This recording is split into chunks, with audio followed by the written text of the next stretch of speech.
Praise the lord. ఈ ఉదయకాలంన మనమంతా కలిసి దేవుని వాక్యం ధ్యానించుకోవడానికి, ప్రార్థన చేసుకోవడానికి దేవుడు మనకిచ్చిన ఈ గొప్ప అవకాశాన్ని బట్టి దేవునికి వందనములు చెల్లిస్తున్నాను.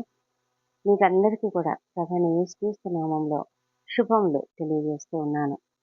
ఈ దినము మరొక నూతన దినంలోనికి దేవుడు మనల్ని ప్రవేశపెట్టాడు.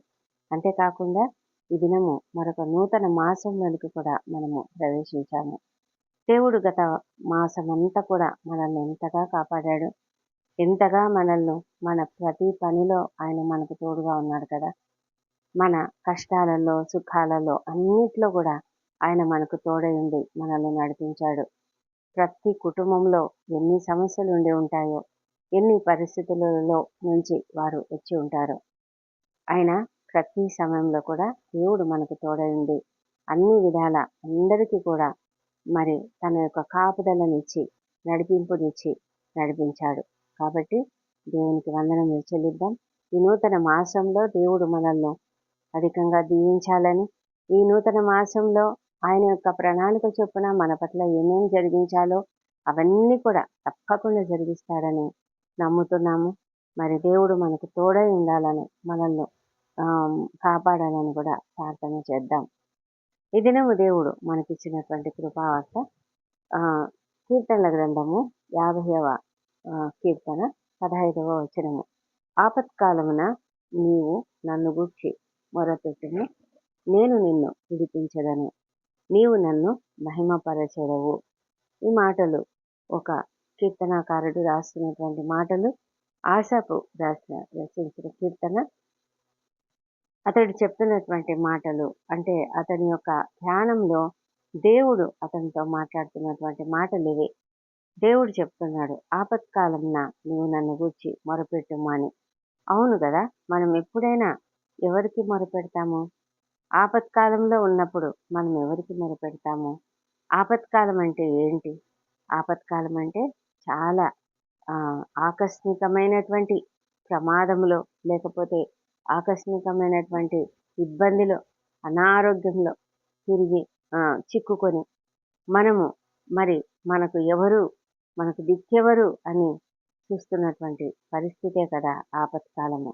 కష్టంలో ఉన్నటువంటి ఆ పరిస్థితి ఆపత్కాలము.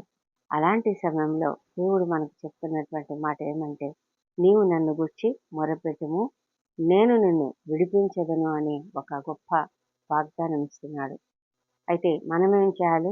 మనము ఆయనను మహిమపరుస్తాం. ఎందుకంటే అది తప్పకుండా చేస్తాం మనం. ఎందుకంటే దేవుడు మనల్ని కాపాడినప్పుడు, దేవుడు మనకు సహాయం చేసినప్పుడు, దేవుడు మనము చిక్కుకున్నటువంటి ఆ ఇబ్బందిలో నుంచి విడుదల అనుగ్రహించినప్పుడు తప్పకుండా మనము ఆయనను మహిమపరుస్తాం కదా. కీర్తనలో మాటలన్నీ కూడా దేవుడైనటువంటి యెహోవా ఆజ్ఞ ఇస్తూ చెప్పినటువంటి మాటలు. ఆయన చెప్తూ ఉన్నాడు, భూనివాసులను రమ్మని ఆయన పిలుస్తూ ఉన్నాడు అని చెప్తున్నటువంటి మాటలు.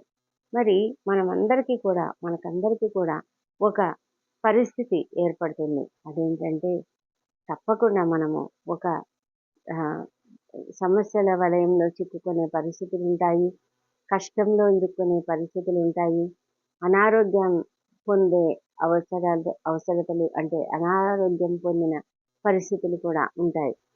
చాలాసార్లు ఇప్పుడు కూడా అంటే ఈ సమయంలో, ఈ ప్రార్థన చేస్తున్నటువంటి సమయంలో కూడా ఎంతమంది ఇలాంటి ఆపత్కాలంలో ఉన్నారో మనకు తెలియదు. అయితే దేవునికి సమస్తం తెలుసు. ప్రతి ఒక్కరిని దేవుడు చూస్తూ ఉన్నాడు కదా. అయితే దేవుడు మనకు ఒక వాగ్దానం ఇస్తున్నాడు. దేవుడు ఇస్తున్నటువంటి వాగ్దానం ఏమంటే, నాకు మొరపెట్టండి, నేను మీకు విడుదలను ఇస్తాను అని. మొరపెట్టడం అనేది ఒక ఇన్స్ట్రక్షన్. ఆయన మనకు ఒక హెచ్చరికగా, లేకపోతే ఒక ఉపదేశంగా ఆయన చెప్తూ ఉన్నాడు. దానిని మనం తప్పకుండా పాటించాలి. ఈ లోకంలో ప్రభువు మనకు బైబిల్ గ్రంథంలో అనేకమైన ఉపదేశాలు ఇచ్చాడు, అనేకమైన ఆజ్ఞలు ఇచ్చాడు, అనేకమైన హెచ్చరికలు ఇచ్చాడు, అనేకమైన వాగ్దానాలు కూడా ఇచ్చాడు. మనము వాగ్దానములు పొందుకుంటున్నాం కదా. వాగ్దానములతో పాటు ఆయన ఇచ్చిన నిబంధనను కూడా మనం పాటించాలి. అయితే దేవుడు చెప్తున్నాడు, మీరు మొరపెట్టండి, నేను మీకు తప్పకుండా విడుదలను ఇస్తాను అని. ప్రభువైన యేసు సిలువ యాగమునకు వెళ్ళక ముందు కూడా ఆయన తన శిష్యులతో చెప్పాడు, మీకు లోకంలో శ్రమ కలుగును, అయినను ధైర్యం తెచ్చుకొనుడి, నేను లోకమును జయించి ఉన్నానని చెప్పాడు కదా. అదే మాట మనం జ్ఞాపకం చేసుకోవాలి. ఎందుకంటే ఈ లోకంలో తప్పకుండా శ్రమలు ఉంటాయి.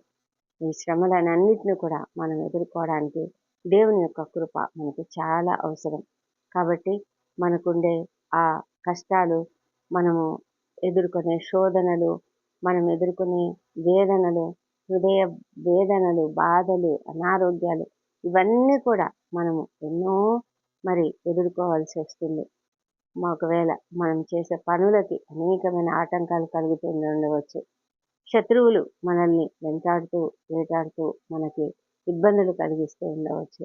మన శత్రువులు మనల్ని దుఃఖపెడుతూ ఉండవచ్చు. అయినా ఏ పరిస్థితులు అయినా సరే మనము మొరపెట్టాలి. మొరపెట్టినప్పుడు దేవుడు తప్పకుండా మనకు జవాబిస్తాడు. మొరపెట్టడం అంటే ఏంటి? దేవుని పిలవడమే కదా. మనము దేవుణ్ణి పిలుస్తామన్నమాట.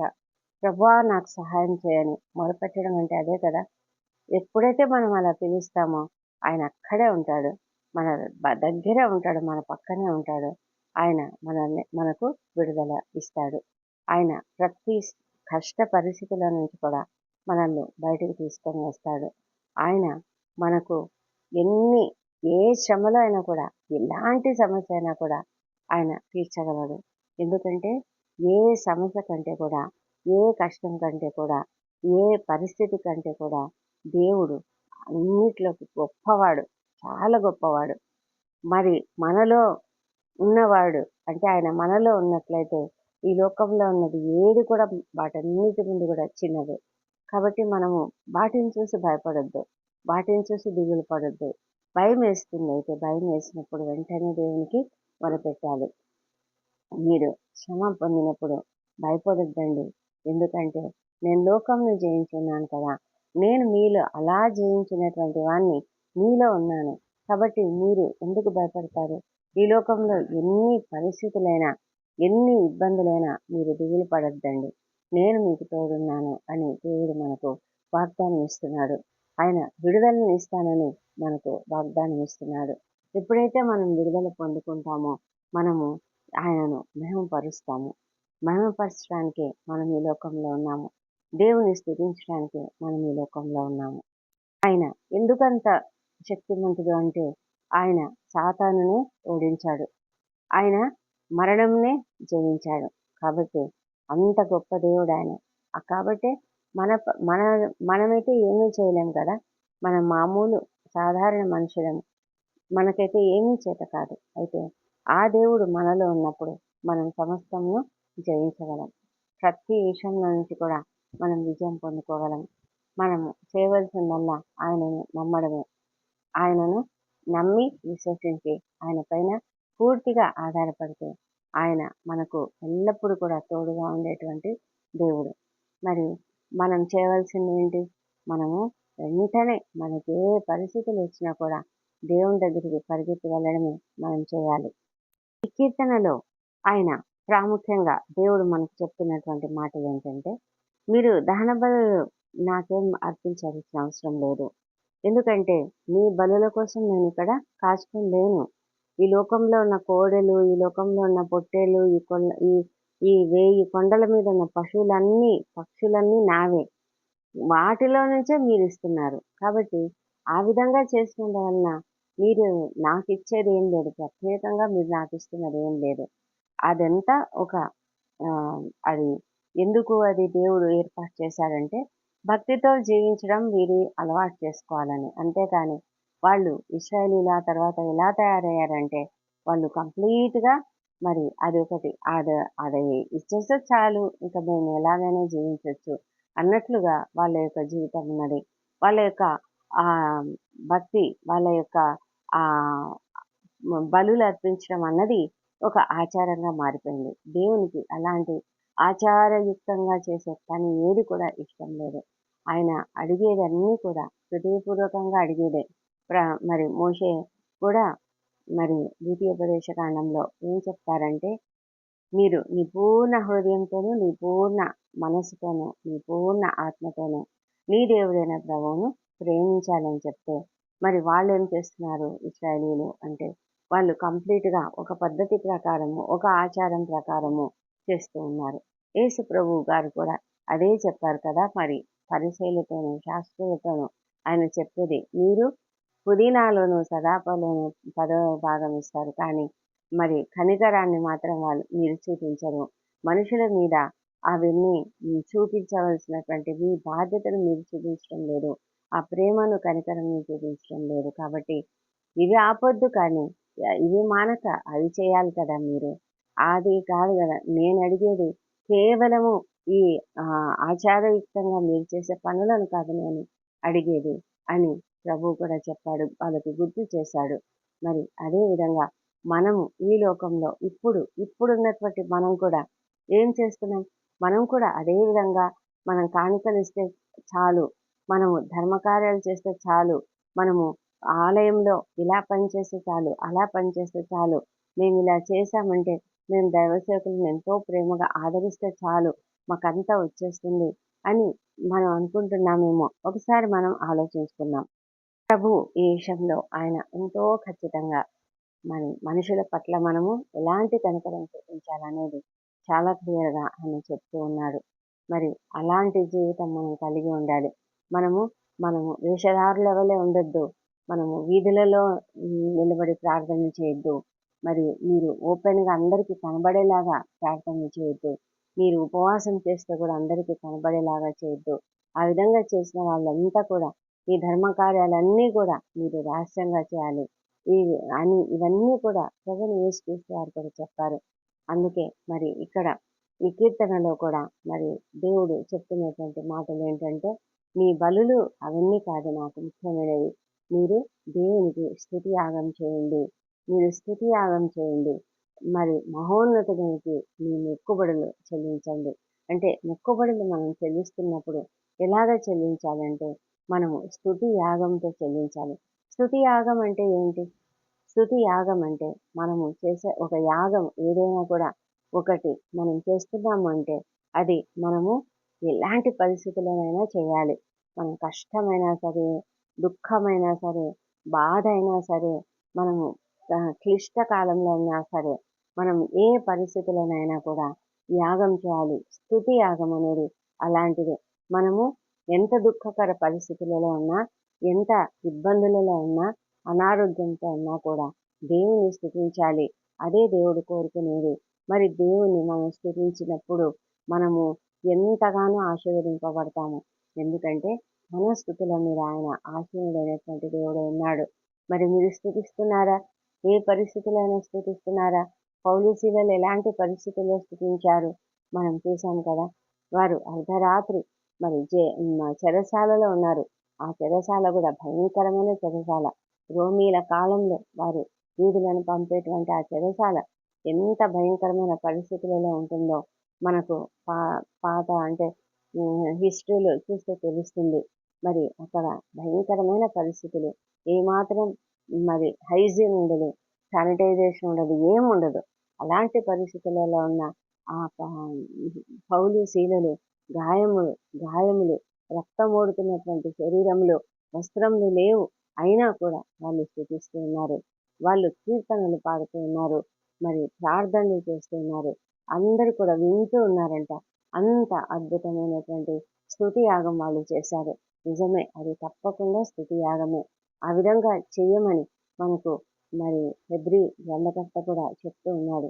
మనం ఎప్పుడైతే స్తుతి యాగం చెల్లిస్తామో మనము ఆయనకు మన మొక్కుబడి అంటే మనము ఏదైతే మనం ఆయనకు చెల్లించాలనుకున్నామో మన సమయమైనా సరే, మన దగ్గర ఉన్నది ఏదైనా సరే మనం ఆయనకు చెల్లించినట్లయితే ఆయన మనకు మనము అడిగిన వెంటనే ఆయన మనకు జవాబిస్తాడు. మరి ఆయన ప్రతి సమయంలో కూడా మనకు సహాయం చేయడానికి సిద్ధంగా ఉంటాడు. ఆయన మనల్ని విడిపిస్తాడు. అప్పుడు మనము ఇంకా ఎక్కువగా ఆయనను మహిమపరుస్తాం కదా! కొంతమంది అంటూ ఉంటారు, ఎందుకు దేవునికి స్తుతులు చెల్లించాలి? ఎందుకు స్తుతి యాగం చేయాలని? ఎందుకు అంటే ఆయన నీ కొరకు నా కొరకు మరణించాడు కదా మరి. ఆయన నీ కొరకు నా కొరకు బలియాగమయ్యాడు కదా! మరి అంత గొప్ప త్యాగం చేసినటువంటి దేవునికి మనం ఎందుకు స్తుతులు చెల్లించకూడదు? ఆయనను స్తుతించడం మన యొక్క విధి. మనము అది ఎంతో సంతోషంగా చేయాలి ఆయనను. ఎందుకంటే నీ నీవైతే నీవు మరణించాల్సిన స్థానంలో ఆయన ఉండి నీకు బదులుగా ఆయన మరణించాడు కదా! అందుకే మనము స్తుతించాలి. నాకు బదులుగా ఆయన మరణించాడు కాబట్టి నేను స్తుతించాలి. ఆ విధమైనటువంటి స్తుతి యాగం చేయడం మనకు శ్రేయస్కరం. మనము దేవుని సన్నిధిలో స్తుతులు చెల్లించినప్పుడు అనేకమైన అద్భుతాలను చూస్తాం. అనేకమైన విడుదలలు, అంటే మనము మన జీవితంలో ఉన్నటువంటి ఇబ్బందికర పరిస్థితులలో నుంచి విడుదల పొందుకోవడం, అపవాది శక్తుల నుంచి విడుదల పొందుకోవడం, ప్రతి పాపం నుంచి విడుదల పొందుకోవడం, బానిసత్వం నుంచి విడుదల పొందుకోవడం, ఇవన్నీ కూడా జరుగుతాయి. కాబట్టి మనం స్తుతి యాగం చేయడం ఎంతో అవసరం. మరి దేవుడు అంటున్నాడు, నీవు స్తుతి యాగం చేయండి, ఆపత్కాలంలో నాకు మొదలుపెట్టు, నేను నీకు విడుదలనిస్తాను, నీవు నన్ను మహిమపరుస్తావు అని దేవుడు చెప్తున్నాడు. అలాంటి గొప్ప కృప దేవుడు మనకు అనుగ్రహించాలని, మనం నిత్యము అలాంటి స్తుతియాగం చేసేవారుగా మనం ఉండాలని దేవునికి మనము స్తుతులు చెల్లిద్దాము. ఆ విధంగా కోరుకున్నాము, ఆయనకు మనల్ని మనం అప్పగించుకున్నాం. ఈ వాక్యంలో ఒక ఆజ్ఞ ఉన్నది, అదేవిధంగా ఒక వాగ్దానం కూడా ఉన్నది. మనం ఎంతో మంచి వాగ్దానం ఇది పొందుకోగలిగినందుకు దేవునికి స్తుతులు చెల్లించుకుంటూ ఈ కృపావార్తను దేవుడు దీవించినట్లుగా మనము ప్రార్థించుకుందాం. పరిశుద్ధమైన దేవ, సర్వశక్తిమంతుడా, నీకే వందనములు, నీకే స్తోత్రం నాయన. ఇదే కాలం నా ప్రభా నేను స్తుతిస్తున్నాము, గణపరుస్తున్నాం తండ్రి. గొప్ప దేవుడవు, ప్రేమ కలిగిన దేవుడవు, అద్భుతకరుడు, ఆశ్చర్యకరుడు తండ్రి. నీకే వందనములు మా తండ్రి. ఇదే కాలంలో నీకు స్థుతులు చెల్లిస్తున్నాము ప్రభా. గడిచిన మాసమంతా కూడా మీరు మాకు తోడే ఉండి మమ్మల్ని ఎంతగానో నడిపించారు ప్రభా. ఎన్ని కష్టాలలో మేము ఉన్నప్పటికీ, ఎన్ని ఇబ్బందులలో మేము ఉన్నప్పటికీ, ప్రతి సమయంలో ప్రతి పరిస్థితిలో మీరు మాకు తోడే ఉండి మమ్మలను నడిపించిన విధానాన్ని బట్టి మీకు వందనం చెల్లించుకుంటున్నాం తండ్రి ప్రభా. మరి మీరు ఎంతగానో మమ్మల్ని ప్రేమిస్తున్నారు కాబట్టి మీరు మా కొరకు, నా కొరకు, మా అందరి కొరకు బలి అయ్యారు ప్రభా. మా కొరకు బలియాగం అయిపోయారు మా తండ్రి.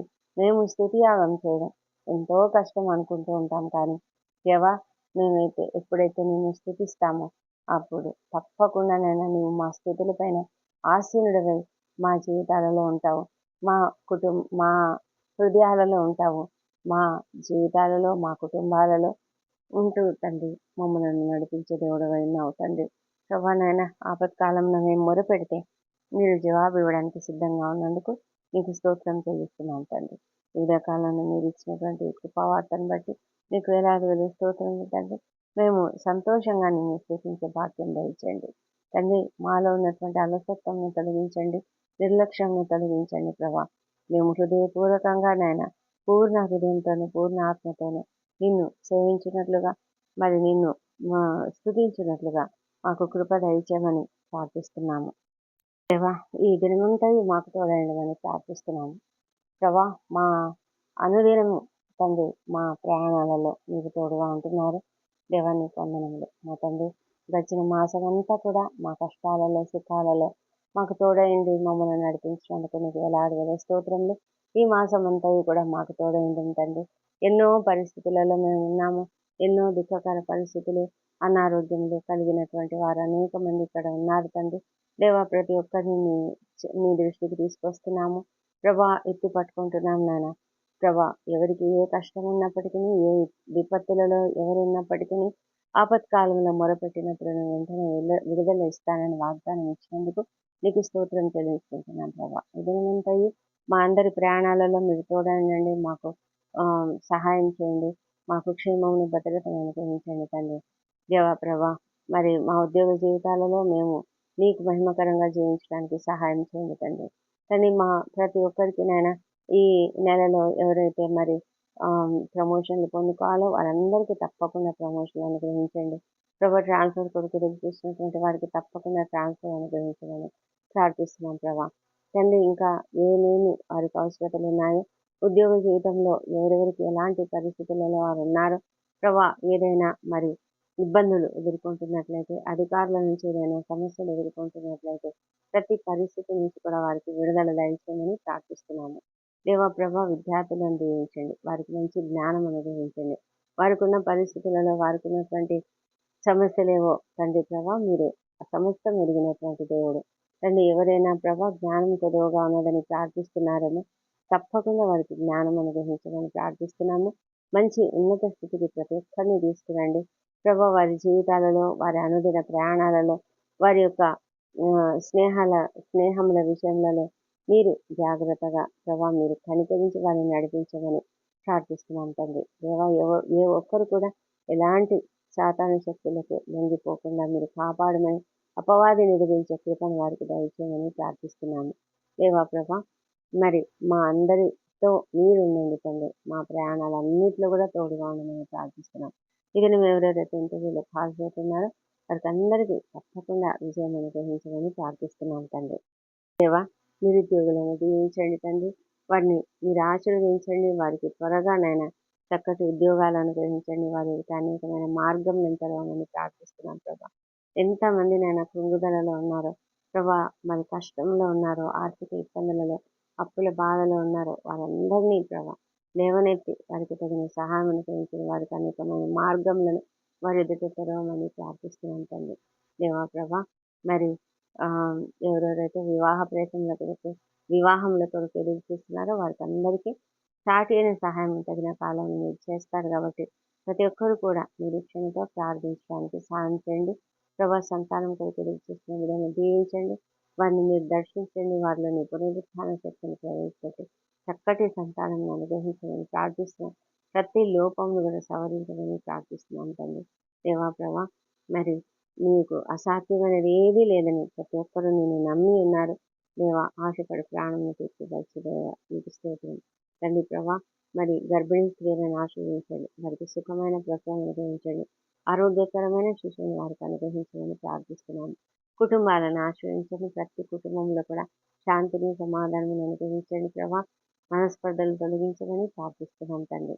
ప్రభానైనా మరి చిన్న బిడ్డలు ఉన్న ప్రతి కుటుంబంలో మీ యొక్క సన్నిధి, మీ యొక్క సహవాసం ప్రతి ఒక్కరికి అనుగ్రహించి, జ్ఞానం అనుగ్రహించి, ప్రతి బిడ్డను కూడా చక్కగా పెంచడానికి వారి కోసం జ్ఞానం అనుగ్రహించమని ప్రార్థిస్తున్నాం ప్రభా. వారికి మీ కాపుదల, భద్రత అనుగ్రహించండి దేవా ప్రభా. ప్రతి చిన్న బిడ్డ కూడా నీ దయందును, మనుషుల దయందును వర్ధిల్లినట్లుగా సహాయం చేయండి తండ్రి.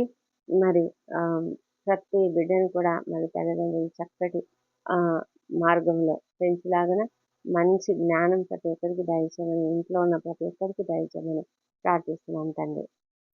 ఎవరెవరైతే అనారోగ్యంతో ఉన్నారో వారిని స్వస్థపరచమని ప్రార్థిస్తున్నాం. స్వస్థపరిచే దేవుడు మీరే తండ్రి. ప్రతి వ్యాధి నుంచి కూడా ప్రతి ఒక్కరికి స్వస్థత అనుగ్రహించండి. ఇదేమో సర్జరీలు గుండా ఎవరెవరైతే వెళ్తున్నారో వారికి అందరికీ కావాల్సిన మంచి ఆరోగ్యము, శక్తిని, బలం అనుగ్రహించి ఆ సర్జరీ గుండా క్షేమంగా బయటికి రావడానికి సహాయం చేయండి. త్వరగా కోలుకోవడానికి సహాయం చేయమని ప్రార్థిస్తున్నాం ప్రభా. ప్రభా, మరి మీ బిడ్డల్ని ఒక్కొక్కళ్ళని తండ్రి స్వస్థపరచండి. భయంకరమైన వ్యాధులతో బాధపడుతున్న వారు అనేక మంది ఉన్నారు నాయన. క్యాన్సర్ వ్యాధులతో, కిడ్నీ వ్యాధులతో బాధపడుతున్న వారిని దయ ఉంచి నాయన స్వస్థపరచమని వేడుకొంచున్నాం తండ్రి. దేవా ప్రభా, ఎవరెవరైతే నాయన మరి బ్రెయిన్ సమస్యలతో, మరి ఇంకా నరముల వ్యాధులతో బాధపడుతున్నారో ప్రభా, వారిని కూడా మీరు స్వస్థపరచమని వేడుకొంచున్నాము. గుండె కండరాలకు బలం అనుగ్రహించండి తండ్రి. ప్రభానైనా మరి లంగ్స్లో ఉన్నటువంటి ప్రాబ్లమ్స్ అన్ని తొలగించమని ప్రార్థిస్తాం. లివర్ వ్యాధులతో బాధపడుతున్న వారికి స్వస్థత శీఘ్రంగా అనుగ్రహించండి దేవా. కిడ్నీ వ్యాధులు మరి పనిచేయని కిడ్నీలు వేసుకోవడం పనిచేయని కాక మా తండ్రి దేవా, మరి కీమోథెరపీలు అవసరం లేకుండా స్వస్థత అనుగ్రహించండి. డయాలసిస్ అవసరం లేకుండా కిడ్నీలను స్వస్థపరచండి దేవా ప్రభా. మరి కండరాలలో బలమును అనుగ్రహించండి. నరములలో బలమును అనుగ్రహించండి. కీళ్లలో బలమును అనుగ్రహించండి తండ్రి. ప్రతి వ్యవస్థ చక్కగా పనిచేయనట్లుగా సహాయం చేయండి ప్రభా. మైగ్రేన్ తలనొప్పులు తీసుకోండి ప్రభా.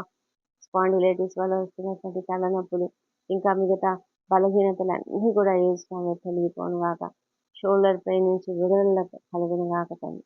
నడుము నొప్పి నుంచి విడుదల, ప్రతి ఒక్కరికి కూడా సంపూర్ణమైన విడుదల, ప్రతి పరిస్థితి నుంచి కూడా విడుదల అనుగ్రహించమని ప్రార్థిస్తున్నాము. డాక్టర్లకు మంచి జ్ఞానం అనుగ్రహించమని ప్రార్థిస్తున్నాం తండ్రి. ప్రభా, మరి ఏ ఫీల్డ్లో ఎవరెవరైతే ఉన్నారో ఆ ఫీల్డ్లో ఉన్న ప్రతి ఒక్కరికి కూడా ఏ ప్రొఫెషన్లో ఉన్న వారికైనా మంచి జ్ఞానం అనుగ్రహించమని ప్రార్థిస్తున్నాం తండ్రి. తండ్రి దేవా, మరి కష్టములలో, ఇరుకులలో, ఇబ్బందులలో ఉన్న ప్రతి ఒక్కరికి విడుదల అనుగ్రహించండి ప్రభా. సంపూర్ణంగా నైనా వాళ్ళను మీరు కాపాడండి, రక్షించండి ప్రభా. మరి ఒంటరి తల్లులను, ఒంటరి మహిళలను, మరి వృద్ధులైనటువంటి వారిని, చిన్నారులను, అనాథలుగా ఉన్నటువంటి వాళ్ళందరినీ కూడా దీవించి వారికి తగిన సహాయం అనుగ్రహించమని ప్రార్థిస్తున్నాము ప్రభా. ఎవరెవరికైతే న్యాయం అవసరమో వారి పక్షంగా మీరు యాజ్యమాడండి తండ్రి. కోర్టు సమస్యలు, ల్యాండ్ సమస్యలు అన్నిటి నుంచి ఈ స్వామిలో విడుదల కలుగును గాక తండ్రి. దేవానికి వందనములు. మా ప్రభా, ప్రపంచమంతటా శాంతి సమాధానం అనుగ్రహించండి. ముఖ్యంగా ప్రభా, మరి ఎక్కడైతే యుద్ధ వాతావరణం ఉందో అదంతా తీసివేయమని ప్రార్థిస్తున్నాము తండ్రి దేవా. మరి ఇజ్రాయెల్ దేశంను దీవించండి. మరి యెరూషలేమును దీవించి వారి నగరులలో క్షేమం, వారి ప్రాకారములలో నెమ్మదిని దయచేయమని ప్రార్థిస్తున్నాం తండ్రి. మా ప్రభా తండ్రి, మా దేశంను దీవించండి. మా దేశంలో మీ పరిశుద్ధాత్మను కుమ్మరించండి తండ్రి. ప్రతి ఒక్కరు నిన్ను తెలుసుకున్నట్లుగా, ప్రతి ఒక్కరు నీ వైపునకు తిరిగినట్లుగా సహాయం చేయమని ప్రార్థిస్తున్నాం తండ్రి. ప్రభా, అధికారులు, ఉద్యోగులు, పరిపాలకులు అందరూ కూడా నీతిగా, నిజాయితీగా పనిచేయడానికి సహాయం చేయమని ప్రార్థిస్తున్నాము. రక్షణ లేని ప్రతి ఒక్కరిని రక్షించింది ఆయన. కఠిన హృదయాలను బాగు చేయండి, మారు మనసు దయచేయండి దేవా ప్రభా. మరి వారి హృదయాలను తెరవండి నాయన. నీ శిలువ యాగంను అంగీకరించి నిన్ను తెలుసుకొని కృపను దయచేయమని ప్రార్థిస్తున్నాం ప్రభా. తండ్రి, మీరు అద్భుతములు చేయ దేవుడు తండ్రి. మీకు సమస్తము సాధ్యము నాయన. దేవా, నీకు స్తుతులు చెల్లిస్తున్నాము. వాళ్ళని మారుస్తున్నందుకే నీకు వందనములు. ఎంతమంది అయితే భయంకరమైన దుర్వ్యసనాలకు బానిసలై నీకు దూరంగా ఉంటున్నారో వారిని అందరినీ కూడా మార్చమని ప్రార్థిస్తున్నాం ప్రభా. తండ్రి, ప్రతి ఒక్కరూ నాయన నీ బిడ్డలుగా మారుటకు సహాయం చేయమని ప్రార్థిస్తున్నాము ప్రభా. మానసిక వ్యాధులు కలిగినటువంటి వారికి స్వస్థత కలుగును గాక తండ్రి. దేవా ప్రభా, మరి సేవకులను అందరినీ ఆశీర్వదించమని ప్రార్థిస్తున్నాము ప్రభా. వారిపైన నీ యొక్క ఆత్మ అభిషేకం నుంచి తండ్రి, వారు చేస్తున్న సేవను అత్యధికంగా ఆశీర్వదించమని ప్రార్థిస్తున్నాం ప్రభా. మా తండ్రి దేవా, మరి ఎంతమంది అయితే మా ప్రార్థన కోరుతున్నారో వారికి అందరికీ కూడా మీరు తప్పకుండా దీవెనలు అనుగ్రహించండి మా ప్రభా తండ్రి. దయగలిగిన దేవుడవు తండ్రి మా ప్రభా.